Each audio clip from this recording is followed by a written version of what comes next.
बोलिए बागेश्वर धाम की जय, सन्यासी बाबा की जय, हनुमान जी महाराज की जय। गुरुदेव भगवान पावन पवित्र बागेश्वर धाम में हैं। कल रक्षाबंधन का महापर्व भी बड़ी धूमधाम से मनाया और आज भी रक्षाबंधन का महापर्व पावन पवित्र बागेश्वर धाम में मनाया जा रहा है। साथ में गुरुदेव भगवान का महादिव्य दरबार भी लग रहा है।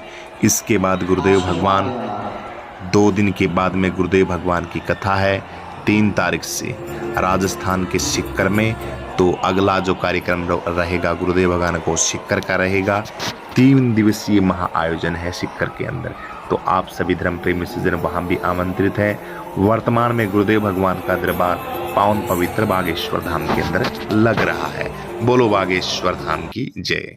लोग भूल गए और अब गुरुदेव भगवान जैसे कोई संत पैदा हुए हैं जो हमें जागरूकता की तरफ ले जा रहे हैं। कुछ अनुभव हो रहा और लोग जुड़ रहे हैं, बहुत ज्यादा जुड़ रहे हैं, जागृत हो रहे हैं। समझ नहीं पड़ रहे थे, भूल गए थे, पश्चिम की सभ्यता की तरफ दौड़ रहे थे, अच्छे संस्कारों को खो रहे थे। तो ये भाई बहन का एक ऐसा रिश्ता, इसकी बहुत बहुत शुभकामनाएं गुरुदेव भगवान ने पावन पवित्र बागेश्वर धाम से सभी बहनों को दी है। और भाव के साथ ये भी संकल्प लिया है कि किसी भी बहन की कोई भी समस्या होगी, उन समस्याओं का निवारण हम करेंगे।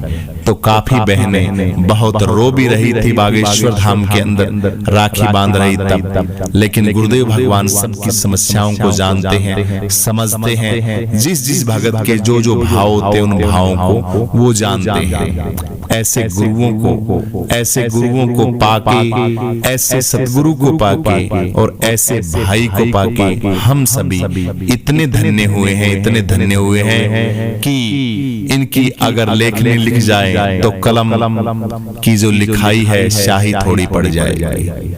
वाणी से बोले तो वाणी के अंदर शब्द खत्म हो जाएंगे। तो ऐसे गुरुओं के सानिध्य में हम जुड़े हुए हैं, ये हमारा परम सौभाग्य है। ऐसी संस्थाओं से, ऐसे गुरुओं से जुड़ना एक विशेष कृपा है परमपिता परमेश्वर की। वरना गली गली में, चौराहे पर पता नहीं कितने प्रकार के वस्त्र डाल के घूम रहे हैं, जो सत्य को जानते नहीं, सत्य को पहचानते नहीं, और यूं ही बातें बना लेते हैं। 4 बातें सीख ली इधर से उधर की, उधर से इधर की, और बन के बैठ जाते हैं संकटधारी। पता नहीं कितने ऐसे मंदिर मिल जाएंगे जिनके पुजारी हैं, जो सुबह जिनको ये नहीं पता कि खाना कैसे है, पीना कैसे है, मुंह हाथ धोना कैसे है, स्नान कैसे करना है, क्या संस्कार है। एक हनुमान जी महाराज का हनुमान चालीसा पढ़ते हैं तब भी एक विधि विधान से पढ़ते हैं। और जो उनके नाम का संकट काट रहा है या जाड़े जप्पे भूत प्रेत भगा रहा है, ये सब के सब पाप जो कर रहा है ये भुगतने पड़ेंगे। जो कर रहा है अज्ञानतावश, पैसे के लालच में कर रहा है, नाम के लालच में कर, मेन बात तो पैसे की है, लक्ष्मी के ही लालच में कर रहा है।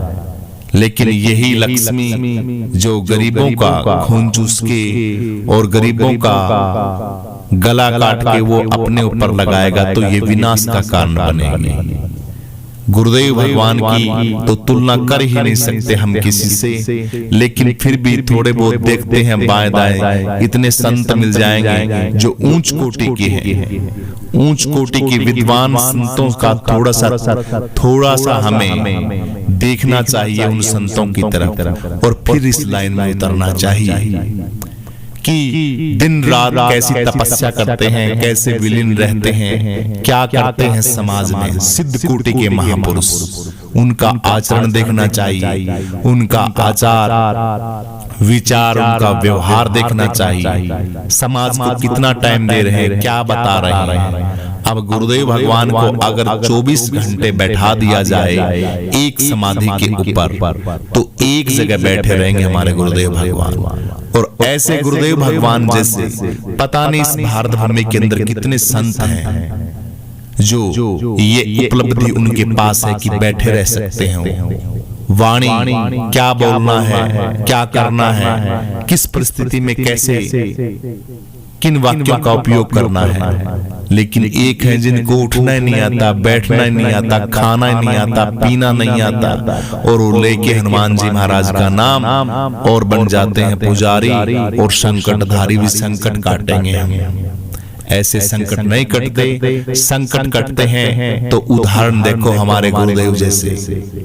अगर 7 दिन तक भी कथा है तो 7 दिन तक अखंड बोलने की ताकत है गुरुदेव भगवान के अंदर। और ऐसा कोई क्वेश्चन नहीं होगा जिनका आंसर उनके पास नहीं है। किसी भी प्रकार का आप कोई भी क्वेश्चन लीजिए, उनका आंसर मिलेगा शास्त्रों से अब बनाया हुआ नहीं। कई तो ऐसे होते हैं जो बना लिया, हाथों हाथों बता दिया। नहीं, उनका कोई मोल नहीं है।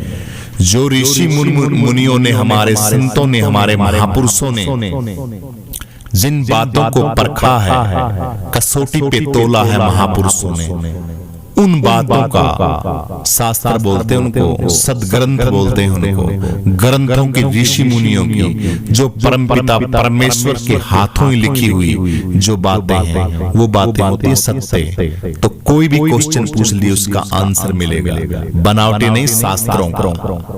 तो ऐसे गुरु होने चाहिए। ऐसे थोड़ी है मुंह धोया नहीं और लगवाने चले गए झाड़ा आप उनके पास, मुख से उनके बदबू आ रही है और चले गए आप उनसे समाधान कराने। स्नान किया नहीं और बैठे हैं हनुमान चालीसा का पाठ करने।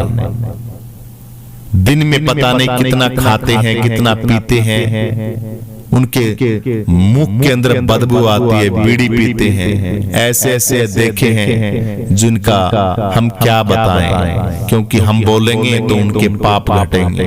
हम हमारी वाणी को क्यों खराब करें। लेकिन ऐसे इन जैसों का जो परिणाम होता है आगे, वो बहुत दुखद होता है। क्योंकि जब तक हम भक्ति नहीं करेंगे, क्योंकि अध्यात्म का और शास्त्र का और महापुरुषों के नाम पर लिया हुआ अगर कोई खाता है, वो पचता नहीं, कभी विनाश करके निकलेगा। बहुत खतरनाक काम है ये। ऐसा भयंकर खतरनाक काम है कि एक बार लगता है कि सारा ठीक हो रहा है। जब तक आप उस चीज को बचाओगे नहीं, भक्ति नहीं करोगे, साधना नहीं करोगे, तब तक आप कटोगे नहीं, मरोगे, नरक में जाओगे। यह लोक भी आपका खत्म होगा और परलोक में तो आपकी दुर्गति पक्की है ही। इसलिए जो भी ये काम करते हैं वो भी सुन ले कान खोल के। हरि के नाम का खा रहे हो तो हरि की साधना भी अति आवश्यक है। हनुमान जी महाराज की पूरी प्रक्रिया आनी चाहिए। उनकी भक्ति में टाइम निकालना चाहिए, घंटा, 2 घंटा, 3 घंटा, 4 घंटा उनके नाम का हनुमान चालीसा का पाठ करना चाहिए।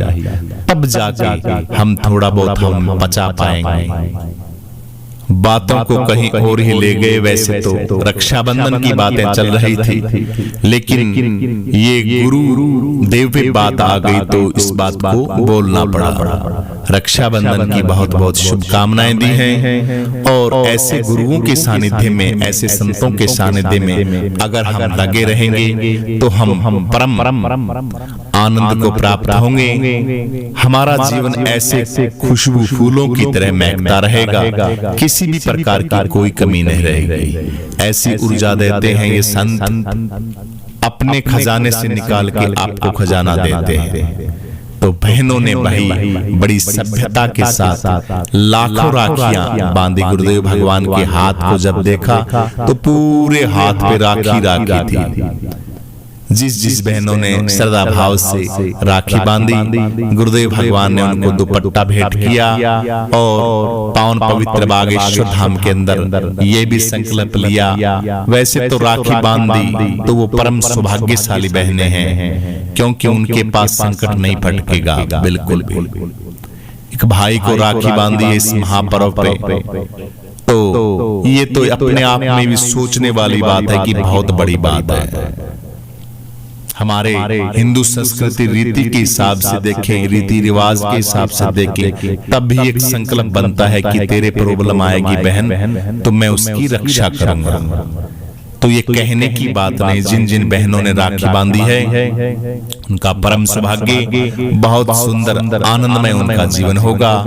और ऐसे संस्था से, ऐसे गुरुओं से आप सभी धर्म प्रेमी सज्जन जुड़े रहें। गुरुदेव भगवान की बातों को समझिए। आप आ नहीं पा रहे हैं, टीवी पे देखिए, वीडियो पे देखिए, क्या कह रहे हैं, क्या जीना सिखा रहे हैं, क्या मरना सिखा रहे हैं, क्या करना सिखा रहे हैं। उनको अपनी जिंदगी में तारी और घर बैठे समाधान करा रहे हैं हम सभी बहनों का, भाइयों का।